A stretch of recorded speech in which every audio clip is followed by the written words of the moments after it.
खुलुमबाय। बे समाव नोंथांमोननि थाखाय मोनसे गोनांथार रादाब लानानै फैदों।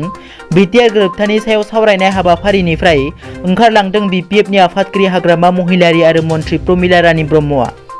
गुवाहाटी खानापारायाव बिटिआर गोरोबथानि सायाव रायजो सरकार आरो गासै दोलोनि जथुम जानायनि सिगां गिबि मन्थ्रिखौ लोगो हमनानै ओंखारलांदों बिपिएफनि आफादगिरि हाग्रामा महिलारी आरो सुबुं अनसाय बिफाननि मन्थ्रि प्रमिला रानी ब्रह्मआ। जथुमायाव आसामनि गासै राजखान्थि आफादनि दैदेनगिरिफोरजों लोगोसे दंफायोमोन सावस्रि मन्थ्रि डक्टर हिमन्त बिश्व शर्मा आरो चन्द्र मोहन पाटवारी। नाथाय बिपिएफनि आफादगिरि हाग्रामा महिलारी आरो आसामनि सुबुं अनसाय बिफाननि मन्थ्रि प्रमिला रानी ब्रह्मआ हाबाफारियाव बाहागो लायालासिनो ओंखारबोदों होनना खौरां मोननाय जादों।